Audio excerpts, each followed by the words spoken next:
conversation of the past few years, over a decade.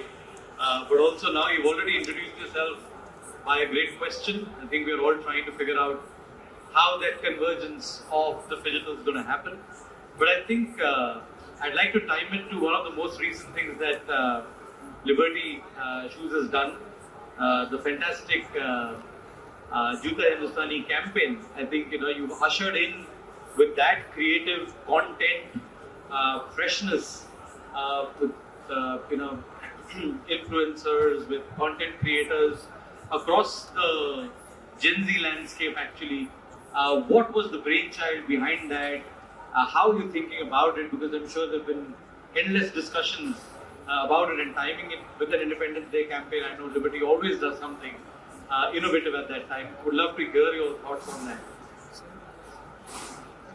So it was a very great question. I think everybody knows Liberty has been there since independence, and it's a big connect of Liberty transforming footwear industry since independence, and that whole proud of being Indian and transforming India and encouraging consumer to consume Indian products is very, very interesting.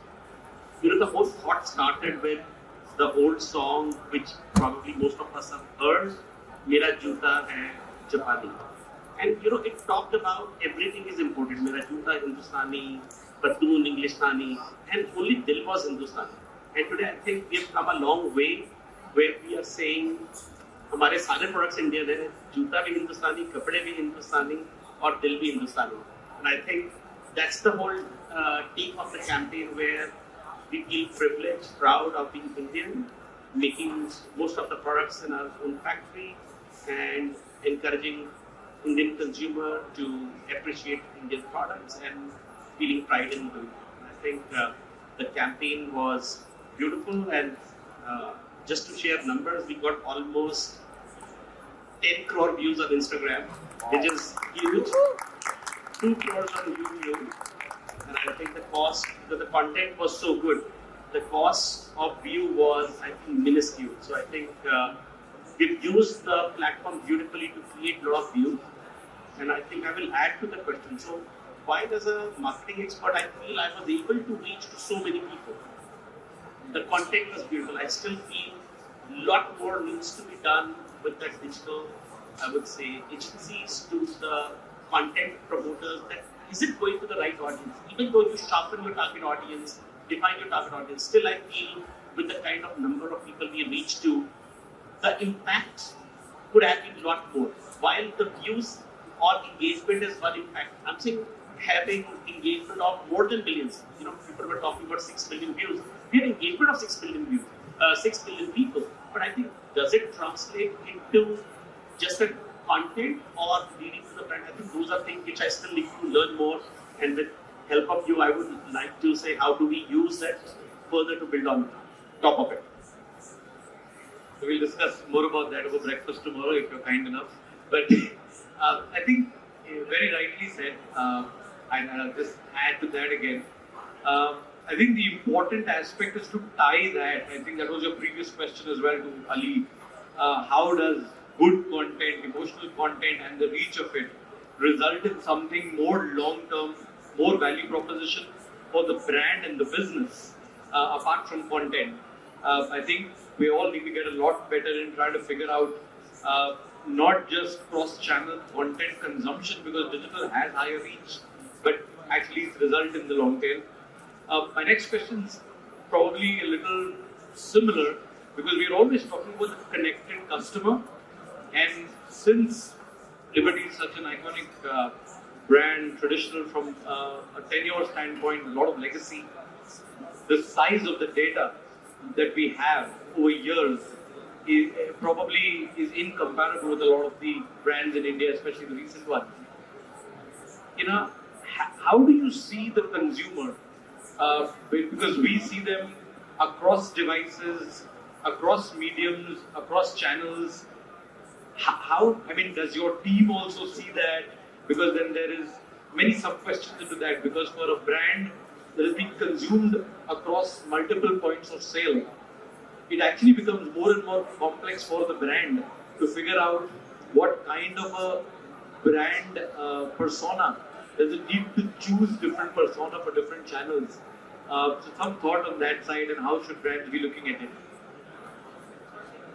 Naveen, what you've just asked is the most complex question, and I think that's what we keep on doing it. And I would like to share, very interesting insight, which is slightly taking me away from the digital journey. We had this campaign big on social media, and we had put in some budget on the cinemas. The response we got from cinemas was far higher, and the reach was far lower, right? So the real consumer connect was there. How we took campaign to our retail stores, how our salesmen could sing and dance that, how the PM could add to that, gave us a lot higher return and the connection to the consumer. So I'm again saying how a brand always keeps on balancing the digital content with the physical touch and feel.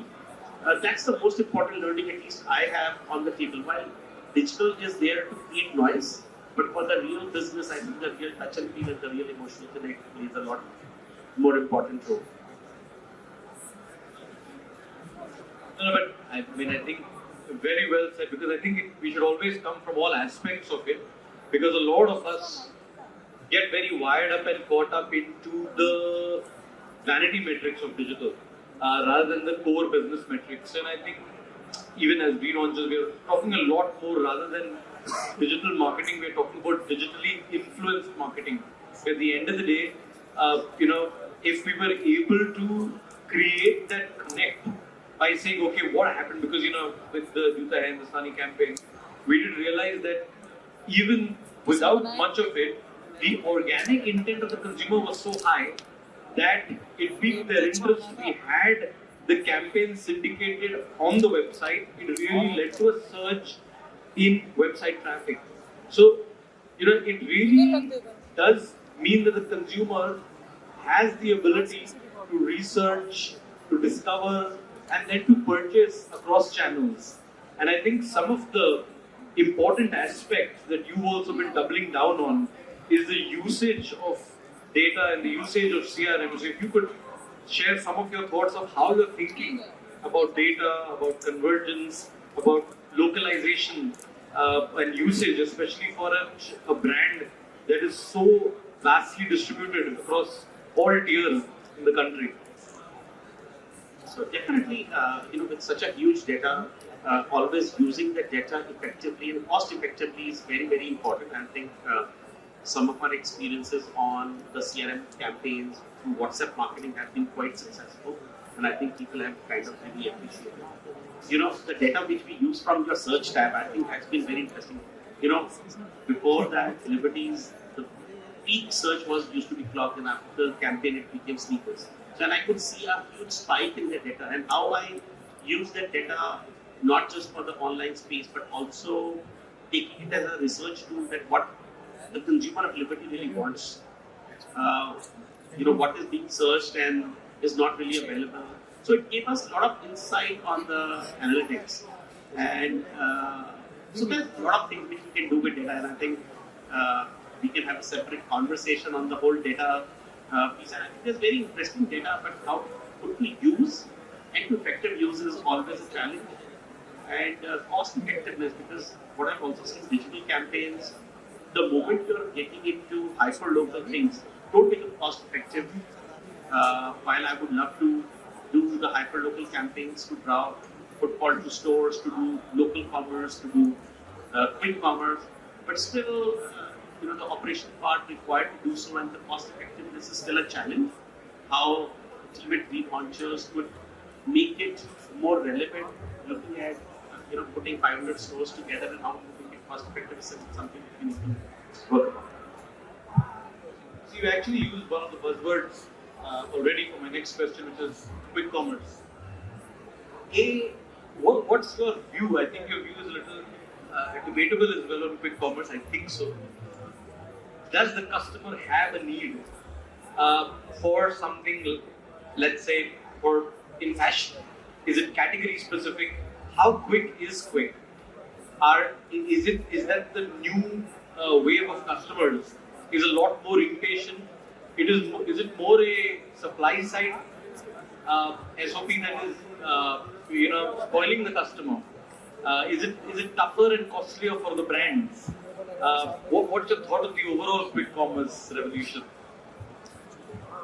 So I would agree customer is a king, and when there are biggies trying to create an expectation that anything can be delivered in 10 minutes, and believe me, a few years back, I would say 3-4 years back, if anybody would tell me in 10 minutes anything will be delivered, now I experience it myself on day-to-day basis, and I think it's reality. So as a brand, we need to keep on gearing to meet the customer expectation. In reality, whether people want a product to be delivered in 10 minutes, that too like footwear as a category, debatable. At the same time, if you're walking somewhere, especially it happens with ladies, they break their heel and they want to just get a shoe replaced in 10 minutes, or they are on the beach, they just or mandir mein jute khatam ho gaye. But I think those are very unique situations. But as a brand, as a consumer, we need to be available if they are expecting us to be present. Cost effectiveness, not. I think it's more like evolving with the consumer. If the consumer is expected or expecting us to be available, then I think we need to be available. How realistic the demands we are creating, or how non-realistic, I think it's we need to keep on evolving with the consumer.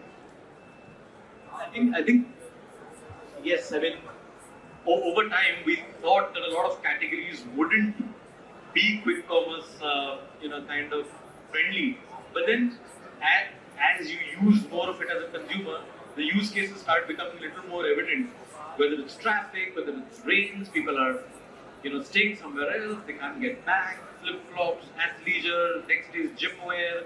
So it brings a lot more categories into the ambit with these, in fact, the even luxury and premium, whether it is something like stationery or, gifting, which doesn't really have a price point. It's very interesting how we are seeing a lot of these categories come into the play. But I think, we all as brands, and I know Liberty is also now, forayed into the quick commerce with a curated range. We are in our first cohort of trying to see, and we are seeing some very interesting use cases of that as we work with the team there. I'll just probably leave one last set of questions, and if any questions from the team before the bar opens, I think we're in the middle of it, but I've always seen you trying to have a focus which is absolutely undivided on the consumer. We talked about the customer is the king. And at the end of the day, what are the key trends that Liberty is seeing and moving with times with the customer at the core and the center? And what are the key learnings of the group you spearheading marketing, for Liberty and all the initiatives, and keeping everyone in the team and group centered with innovation as well as getting back to the roots of the customer at the center. I think that's given, and customer is hungry for the service, and I think we keep on increasing their expectation level and keep on exercising the customer in what they are wanting to experience. And I think with a lot of competition from digital to brick and mortar to expectation, a lot of unrealistic expectations. At the same time, I think as a brand, I would like to keep on saying that we need to balance between digital space and the brick and mortar space. With too much of services coming at home, I think people are hungry to even go out. I think we all remember COVID when we were home arrested, everybody just wanted to go out. And so I think people who experience too much of home deliveries, they would like to go out. And people who go out too much would like to have home delivery. I think as a brand, we need to keep both the customers activated and keep on innovating on both sides of it, digital as well as physical. We are in the process of building our new retail design to really see how we can take customer to the next level. While I was sure that e-commerce and quick commerce or any kind of digital connect would take the market by storm, and I think consumer, the way I am looking at trends, consumer loves touch and feel. They like to experience customer service. And I think a balanced approach is something which I would recommend to most of the brand partners. Good. I'm done with my questions. Thank you. It's late, and you've also been kind enough to extend your time here. If anyone, Rajesh ji, any questions from? I have one question. You have one question. Yeah, I'll come. Actually, Anupam, I have a question on the quick commerce. I believe that you have started quick commerce. How successful is it? Like, do you make any, even a small percentage of your sales through quick commerce? Because I'm very curious to know about it. A lot of time talks about your quick commerce. My understanding is that quick commerce works perfectly well in grocery, F&B, and those kind of spaces where I need my product immediately. But in fashion, footwear, etc., does it work? I think I was answering that question. We are doing it for the customer expectation right now. From the business point of view, I agree with you that how many consumers will engage with it or will it be a profitable business. Today, 90% of the time we are just wanting to be available because the customer is expecting us to be available and they're exploring the category. Not that we are trying to put the most of the energy into quick commerce. And I think I agree with you. It's time to learn, experience customer.